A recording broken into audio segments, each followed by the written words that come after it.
Refraction at curved surface. अगर देखो lens पढ़ना है हमें बाद में, बट लेंस से पहले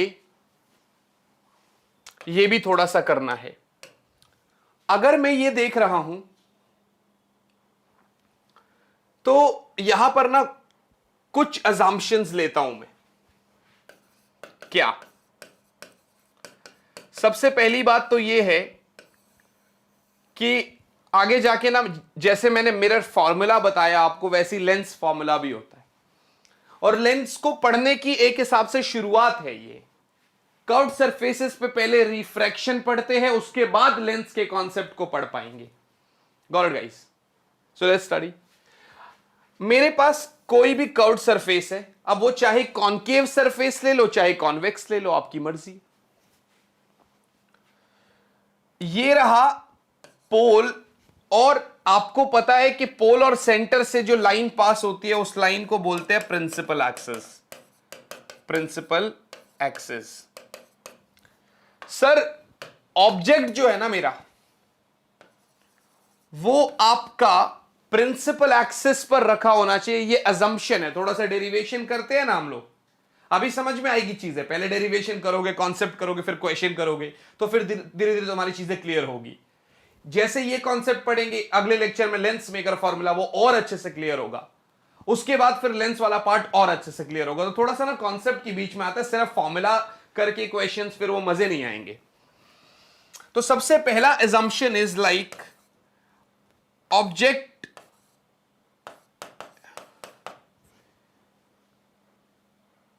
is placed on principal axis. Object is placed on principal axis. दूसरा, object is point sized. तीसरा बेटा, rays are paraxial. paraxial समझते हो? एक दूसरे के पैरेलल। और छोटी बात यह है कि एंगल्स जो है ना वो बहुत छोटे बनते हैं, या यूं कह दो कर्वेचर भी छोटा होता है, और एपर्चर जो ओपनिंग होती है ना, जहां से लाइट पास होती है, वो भी छोटा होता है काफी। इसका एक्सप्रेशन करवाता हूं तब जाके तुमको चीजें बहुत अच्छे से क्लियर होगी। जैसे लेंस फॉर्मूला आपको पता है, 1/v minus 1/u is equals to 1/f। Derivation करेंगे, बट वहां image distance, object position, focal length, इन सब का रिलेशन है। व्हाट इफ रेस तो एक मीडियम से आ रही है, दूसरे मीडियम में, मान लो एयर में आपने लेंस रखा हुआ है, तो रेज एयर से लेंस में आ रही है। उस ग्लास का रिफ्रैक्टिव इंडेक्स क्या है वो कहां से पता चलेगा? डिपेंडिंग अपॉन रिफ्रैक्शन हुआ कैसे है। वो रिफ्रैक्टिव इंडेक्स का relation object position, image position के साथ वही है refraction at curved surfaces. Last तक जाते जाते चीजें बड़ी क्लियर होगी। ये डेरिवेशन काफी इंपॉर्टेंट है, पेपर में एग्जैक्ट 3 मार्क्स का पूछ लेता है, एग्जैक्ट 3 मार्क्स का एग्जाम में पूछ लेता है हमसे। सो सबसे पहला जो यहां पर पॉइंट है ना वो ये है, देखो अलग अलग केसेस बनते हैं, वो आपको करने हैं। मैं आपको एक केस कराऊंगा, बाकी केसेस ऑटोमेटिकली आप लोग खुद से कर पाएंगे। Sir object is placed in rarer medium. But obvious है इमेज हमारी डेंसर मीडियम में बनेगी। रीजन क्या है भाई? रिफ्रैक्शन होगा। सर ये देखिए, इस तरीके से ऐसा करते हैं आपको दिखाने के लिए। ये जो लाइन वाला पार्ट है ये डेंसर है, और ये ओपन वाला पार्ट इज रेयरर। मैंने कहा था object should be placed on principal axis, yes sir. और ऑब्जेक्ट से पोल की दूरी आप सभी को पता रहनी चाहिए, दैट इज यू। ऑब्जेक्ट से पोल की पोजीशन क्या होती है? यू। ये लास्ट लेक्चर में ऑलरेडी बता चुका। सर आप देखिए, रेज अगर ऐसे आती है, मैंने आपको बताया था कि सरफेस से अगर आप सेंटर को जोड़ेंगे तो वही नॉर्मल होता है।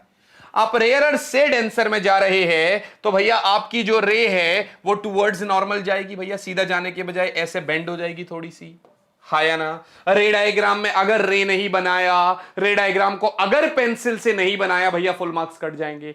तो फिर बोर्ड एग्जाम्स में ये गलती प्लीज मत करना, और अभी से प्रैक्टिस करना स्केल के साथ, दिमाग में सब बन जाता है, लास्ट में जब बैठते हैं सर ये डायग्राम ही नहीं बन रहा भाई, तो पहले से प्रैक्टिस कर लेना, और जो लेक्चर पढ़ाता हो ना तो सेम डे उसको कर लेना, क्वेश्चंस उसके करते रहना। Telegram channel physics on your tips को ज्वाइन कर लेना, क्योंकि वो जो चैनल है वहीं पर सारे पीडीएफ, सारी फ्री क्लासेस, सारे वीडियोस, सारे कंसेप्ट, सारे नोट्स डलते होते हैं। थोड़ा सपोर्ट तो तुम भी करोगे। सर दूसरी रे अगर नॉर्मल से पास करोगे तो भाई वही से निकल जाएगी नॉर्मल से होते हुए, ठीक है सर। एक बात आज के बाद हमेशा याद रखना, ऑब्जेक्ट वाली रे प्रिंसिपल एक्सिस के साथ जो एंगल बनाएगा वो अल्फा, यहां बना इमेज, दो रेज आफ्टर रिफ्रैक्शन जहां मिलता है इमेज बनती है, इमेज हमेशा बीटा एंगल बनाएगा, ठीक है सर। और सेंटर वाला गामा एंगल, ये भी बात सही है सर। सर नॉर्मल के साथ इंसिडेंट रे कौन सा एंगल बनाता है? सर ये बनाएगा हमारा I, angle of incidence. Normal के साथ रिफ्रैक्शन वाला एंगल रे कौन सा? Angle of refraction R. I hope this is very clear to you all. अब इसके बाद हम क्या कर रहे होंगे, अगर आप यहां पर देखते हैं बेटा, ये यू था तो ये वाला वी है और ये आर है, बड़ा ऑब्वियस है। हां sir, diagram is quite clear to you, आप लोगों को समझ में आ गया होगा डायग्राम। सर अगर मैं नेमिंग दे दूं, एक काम करते हैं, इसको एम बनाता हूं, यहां से एक लाइन ड्रॉ करता हूं परपेंडिकुलर, उसको एन बनाता हूं। आपको बता दूं बेटा, कर्वेचर इतना ज्यादा छोटा है कि अगर एक सीधी लाइन ड्रॉ करता हूं ना तो ये अंदर वाला पॉइंट पोल और ये जो मैंने परपेंडिकुलर ड्रॉ किया लगभग बहुत ही ज्यादा पास में होते।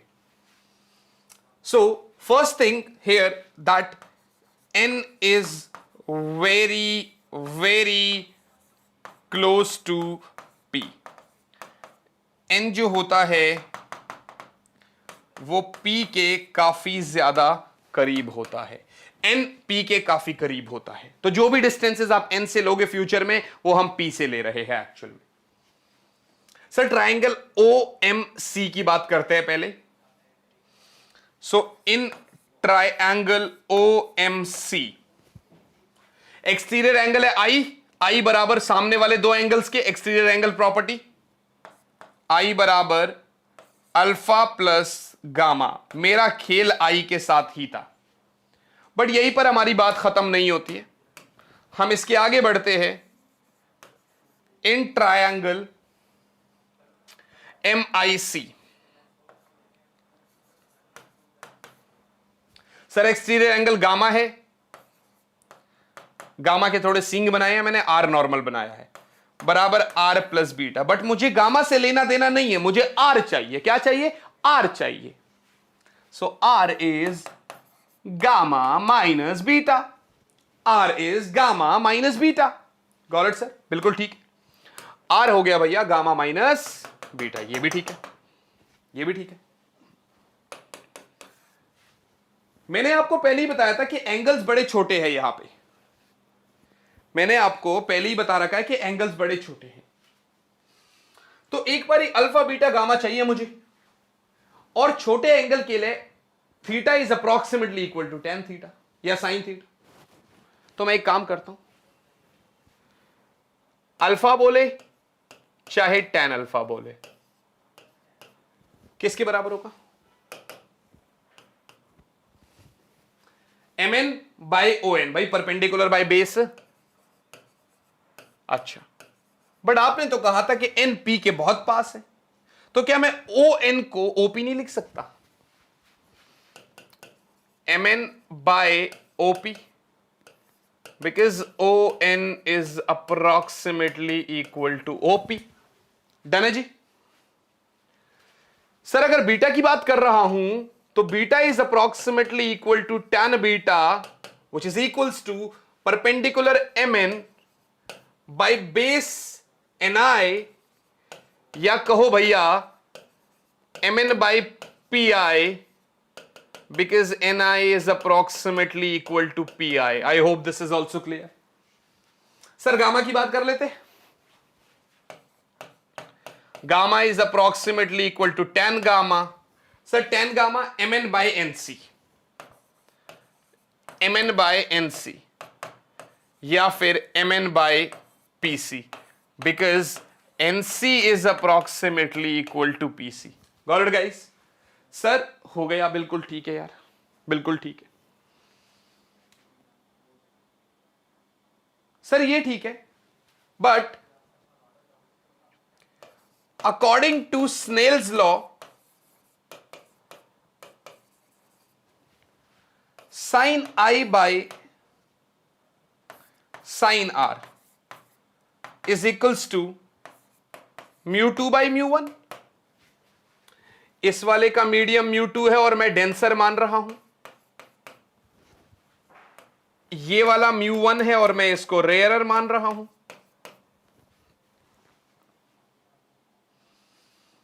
Sir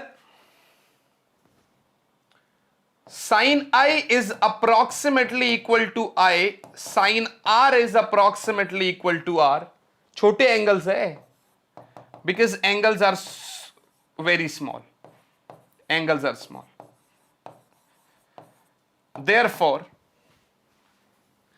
I by R is equals to μ2 by μ1. Or I can say μ1 I बराबर μ2 R.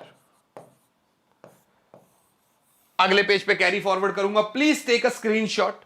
मेरे हिसाब से तो साथ साथ में अगर नोट करते रहते तो बहुत ही बढ़िया रहता. बाकी आप देखो. I hope this is clear. So μ1 I is equals to μ2 R. Sir μ1 I is equals to μ2 R. Sir μ1 I की जगह अल्फा प्लस गामा, R की जगह gamma minus beta.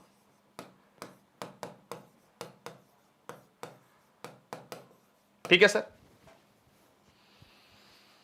Sir μ1 alpha की जगह MN by OP, MN by PI, MN by PC. MN by OP plus MN by PC बराबर μ2. Gamma is MN by PC minus MN by PI. Sir एक बात बताओ, OP पोल से left में है minus you, बताया था पिछले लेक्चर में. पीसी राइट में है प्लस आर. पीआई राइट में है प्लस वी. याद रखना इस चीज को. सर एक बात और चीज है, अगर मैं कॉमन ले लूं mn को तो mn mn mn mn cut जाएगा. भाई कॉमन ले लिया मैंने, mn को एक साइड कॉमन, mn को एक साइड कॉमन, कट गया. तो सर इधर क्या बचेगा हमारे पास? सर इधर हमारे पास क्या बचेगा? अगर मैं ध्यान से देखता हूं तो μ1 1 by OP plus 1 by PC is equals to μ2 1 by PC minus 1 by PI. Clear है भैया? बिल्कुल सर. सर μ1 OP यानी minus 1 by you plus PC R μ2 PC R minus 1 by V. Sir minus μ1 by you plus μ1 by R बराबर μ2 by R minus μ2 by we. Minus μ2 by V. इसको इधर ले आओ, इसको उधर लेके जाओ. Sir minus μ1 by you plus μ2 by we बराबर μ2 by R plus μ1 by R. Sorry, minus μ1 by R minus μ1 by are.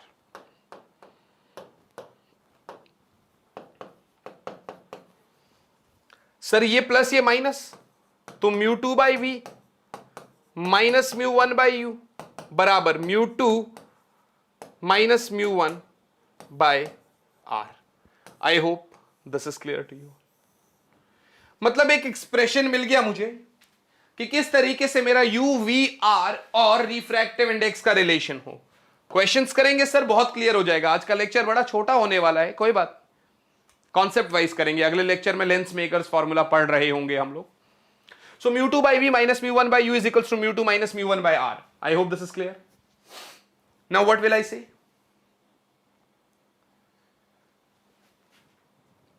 If mu one is air, अगर पहला मीडियम एयर है, देन आप सबको पता है कि म्यू एयर जो है वो 1 हो जाएगा, तो म्यू टू क्या हो जाएगा? कुछ भी, कोई भी मीडियम, अपने को क्या पता म्यू। तो ये वाला formula then it is going to become mu by we minus 1 by you is equals to mu minus 1 by R. ठीक है भैया, ये आपका बन गया। सर आपने बहुत स्पेशली ये बात कही थी कि object is placed in rare medium. पहले इसका स्क्रीनशॉट ले लो, फिर आगे बढ़ेंगे। सर आपने बहुत क्लियरली कहा था कि मेरा जो ऑब्जेक्ट है वो रेयर मीडियम में है। Got it. What if object is placed in denser medium? If object is placed in denser medium, तो आपको बता दूं बेटा, यदि ऑब्जेक्ट मेरा डेंसर मीडियम में होगा तो पूरा एक्सप्रेशन करने की जरूरत नहीं है। सबस्क्रिप्ट के 2 को 1 कर दो, 1 को 2 कर दो, 2 को 1 कर दो, 1 को 2 कर दो, that's it. Then mu 1 by we minus mu 2 by you is equals to mu 1 minus mu 2 by R हो जाएगा। तब ये फॉर्मूला हो जाएगा। जरा आप अपने एनसीईआरटी को खोलिए, उसको करने की कोशिश करिए, आपको डेफिनेटली बहुत अच्छे से ये आएगा और आप डेफिनेटली बहुत अच्छे से ये कर पाएंगे। एक छोटा सा क्वेश्चन, आप लोग प्लीज इसका स्क्रीनशॉट लीजिए, सॉल्व करने की कोशिश करिए, मैं इसका सॉल्यूशन बताता हूं। कह रहा है sir light from a point source in air falls on a convex spherical glass surface. अच्छा, एक कॉन्वेक्स स्फेरिकल ग्लास सरफेस है और लाइट जो है ना एक पॉइंट सोर्स से उसके ऊपर गिरती है, ये उसका रिफ्रैक्टिव इंडेक्स और radius of curvature. Light source का डिस्टेंस ग्लास सरफेस से 100 सेंटीमीटर है। At what position is the image formed? ये वही वाली बात हो गई जो भी हम कर रहे थे। चलो रे डायग्राम पहले मत बनाओ, पहले वो देखो। सर म्यू 2 क्या है? 1.5। सर म्यू 1 क्या है? एयर यानी 1। सर आर क्या है? +20। Got it. At the distance of light source from the glass surface, light source का डिस्टेंस मतलब ऑब्जेक्ट, लेफ्ट में तो -100। वी पूछ रहा है आपसे रे कहां से आ रही है? एयर से। किस पर? ग्लास सरफेस पर। यानी ऑब्जेक्ट कौन सी मीडियम है पहले ये बताओ भाई। एयर से आ रही है मतलब एयर तो कहां पर? एयर तो कहां पर है सर? मतलब एयर तो रेयर मीडियम है। सो आप दिमाग में लगा लेंगे sir, object is in rare medium.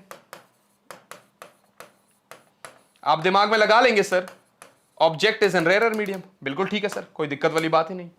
तो आप फॉर्मूला लगा लो, कोई प्रॉब्लम थोड़ी है भैया। Mu 2 by we minus mu 1 by u बराबर mu 2 minus mu 1 by R. ठीक है सर।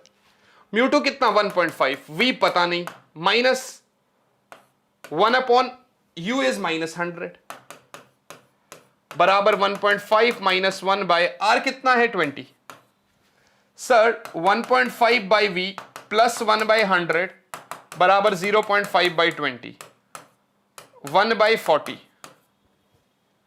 सर 1.5 बाई वी बराबर 1 बाई 40 माइनस 1 बाई 100। सर इसको आगे सॉल्व करते हैं।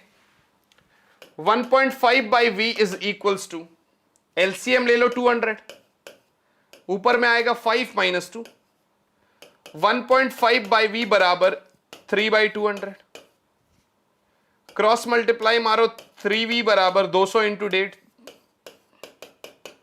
एक पॉइंट से 0 कटा, 15 दूने 30, 300। तो v कितना आया 300/3 मानी 100 सेंटीमीटर। प्लस में आया मानी राइट साइड बनेगा, समझ रहे हो? यानी कहीं ना कहीं भैया ग्लास सरफेस है, ऑब्जेक्ट जो है वो 100 सेंटीमीटर की दूरी पर रखा हुआ है, रेज यहां से आएगा, नॉर्मल ये है भैया, ये कहीं ना कहीं यहां मिल जाएगा। दिस इज अपना इमेज, कितना दूरी पर 100 centimetre, radius of curvature 20 centimetre. जो आपने अभी एक्सप्रेशन किया सेम उसी के बिहाफ पे एक क्वेश्चन है, और ऐसा नहीं है कि ये मैं खुद से दे रहा हूं भैया, ये बोर्ड्स के PYQs में आया हुआ क्वेश्चन है। ये जो क्वेश्चन है हमारे प्रीवियस ईयर क्वेश्चंस में से उठाया गया है। प्लीज नोट डाउन करिए, प्लीज इसको अपने रजिस्टर में उतारिए। Let us move towards the another one question, आगे बढ़ते हैं। सर एक और क्वेश्चन, स्क्रीनशॉट लो, पॉज करो, सॉल्व करने की कोशिश करो, मैं करवाता हूं फिर।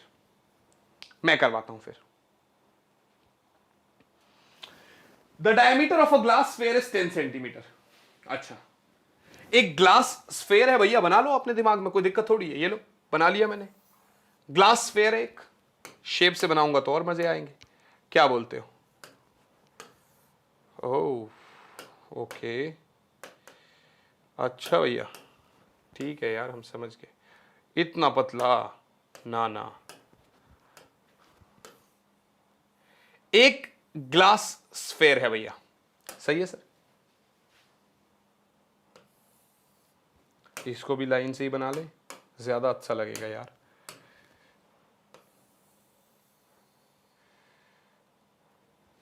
आई होप दिस इज क्लियर, ठीक है ना? अब वो क्या बोलता है, इसका जो डायमीटर है वो 10 सेंटीमीटर है, यानी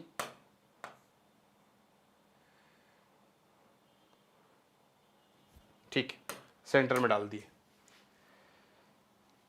यानी यहां से लेकर और जो ये वाली दूरी है वो 10 सेंटीमीटर है। बड़ी सिंपल सी बात है यार, सेंटर से इस पॉइंट को 5 मान लो, और क्या, और ये भी 5, माने रेडियस ऑफ कर्वेचर क्या हो गया भैया 5। A beam of light strikes the sphere which converges at a point 20 centimeter behind the pole of the spherical surface. भैया ये रहा पोल। बीम ऑफ लाइट का मतलब क्या है, बहुत सारी रेज ऑफ लाइट आ गई यहां से, ठीक है सर। करते करते ये जो है ना, ये कहां कन्वर्ज कर रहे हैं,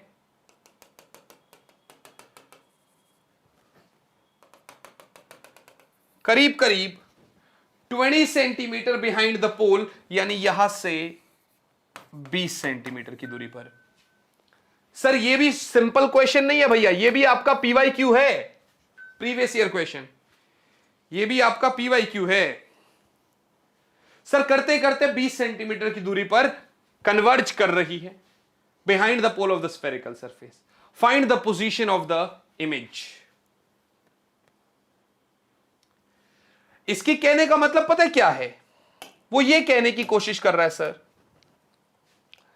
यदि ये वाला सरफेस नहीं होता, कौन सा, ये वाला, ये जो आधा सरफेस है ना, ये वाला, ये अगर ये नहीं होता, इस पे रे टकराती तो भैया वो कहीं ना कहीं यहां पर मिलती, लेकिन आपने बीच में ये वाला भी डाल दिया, आप तो बीच में ये वाला भी डाल दिया। बड़ी सिंपल सी बात है, सीधा भाग रहा था, कोई पूछ नहीं रहा था, तो भाई कहीं दूर जाऊंगा, रास्ते में किसी ने रोका।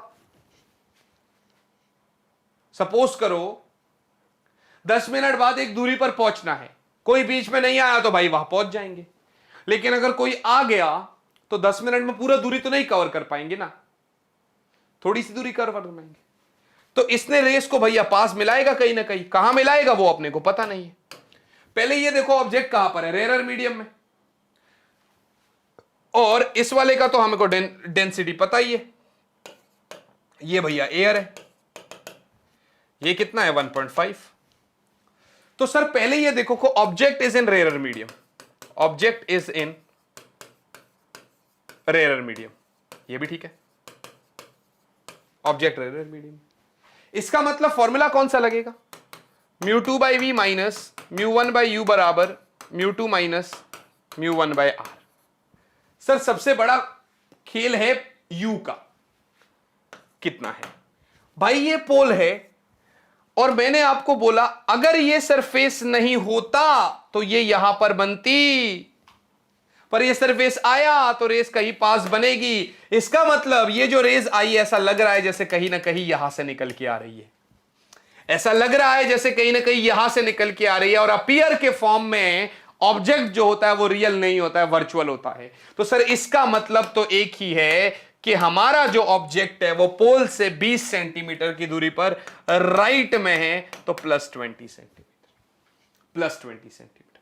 सर डालो formula, 1.5 by we minus 1 by +20 बराबर 1.5 minus 1 by 5, that's it. Sir 1.5 by we minus 1 by 20 बराबर 0.5 बाई 5, सीधा सीधा सर 1 बाई 10 आ गया। सर 1.5 बाई वी बराबर 1 बाई 10 प्लस 1 बाई 20।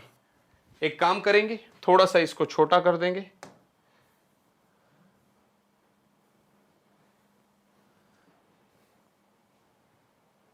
ये भी ठीक है। तो सर 1.5 बाई वी बराबर 20, 2 प्लस 1, 1.5 बाई वी बराबर 3 बाई 20, 1.5 से गया 2, 2 से गया 10, वी आया +10 सेंटीमीटर। समझ रहे हो आप लोग बात को? वो कह रहा है सर रेस जो कन्वर्ज हुई है ना वो कहीं ना कहीं यहां पर हुई है, अलग उससे बना लेता हूं कलर से। सर रेस जो कन्वर्ज हुई है ना वो कहीं ना कहीं ऐसे हुई है, यहां पर, कहां पर सर, पोल से 10 सेंटीमीटर की दूरी पर, सर यहां से 10 सेंटीमीटर की दूरी, ये आई डैश था विच इज यू, ये आई है, समझ में आ रही है बात? इस तरीके का क्वेश्चन आपके PYQ 2019 में आया था, आई गेस शायद 2018 में। सवाल आपके सामने, काफी प्यारा क्वेश्चन था, आप लोग इसका स्क्रीनशॉट ले सकते हैं, सॉल्व करो, है ना। और इसी के साथ साथ गाइज एक छोटा सा होमवर्क क्वेश्चन पढ़ देता हूं। A spherical convex surface of radius of curvature 20 centimetre made of glass is placed in air. Find the position of the image formed if a point object is at 30 centimeter in front of the convex surface on the principal axis. So this is the lecture. एक बार फिर से Telegram channel physics on your tips, एक बार फिर से Telegram channel physics on your tips join कर लेना। And finally बच्चा party, तो यार टेलीग्राम ज्वाइन करने के बाद अगर मैं आपको बताऊं तो आप मेरे बारे में स्टार्ट में बता दिया था, यहां से आप देख सकते हो, ये मेरा कुछ क्रेडेंशियल्स है। अनअकैडमी में ना अगर आप देखोगे तो आपको रेज हैंड फीचर मिलता है, जहां पर आप अपना हैंड रेज कर सकते हो, आप अपने फेवरेट एडुकेटर से 1-on-1 डाउट पूछ सकते हो। आस्क अ डाउट फीचर भी है, जहां पर आप अनलिमिटेड डाउट पूछ सकते हैं कभी भी किसी भी समय पर, ठीक है ना। और इसी के साथ साथ बच्चों ये स्टेप्स दे रखे थे, इंडिया के टॉप एडुकेटर्स आपको इस एक प्लेटफॉर्म पर पढ़ा रहे होंगे। Exhaustive coverage of syllabus, patch courses, live test series, practice test, ये सब अवेल करने के लिए आप सभी बच्चों को एक कोड यूज करना पड़ेगा, दैट इज VK आर्मी। तो VK आर्मी कोड आप लोग यूज करेंगे, यहां से आपको मैक्सिमम पॉसिबल डिस्काउंट 10% के आसपास मिल रहा होगा, कभी कभार 20% भी होता है। और अगर आपको एक प्रॉपर होम ट्यूशन वाली फील चाहिए तो उसके लिए आप लोग जो है ना, उसके लिए आप लोग आइकॉनिक सब्सक्रिप्शन ले सकते हैं। जिसमें पर्सनल मेंटोरशिप मिलता है, प्लस के सारे बेनिफिट्स होते हैं। यहां पर भी आपको कोड वीके आर्मी यूज करना पड़ेगा। This code VK army is not just a code, this is an emotion. ये मुझे मेरे स्टूडेंट्स ने ही दिया है, तो आप यहां पर ये अप्लाई कर सकते हैं। तो ये इसमें से party last, let's crack it together. मिलते हैं आपसे आपके अगले लेक्चर में, तब तक बच्चा party, all the best, bye all and yes, Jai Hind.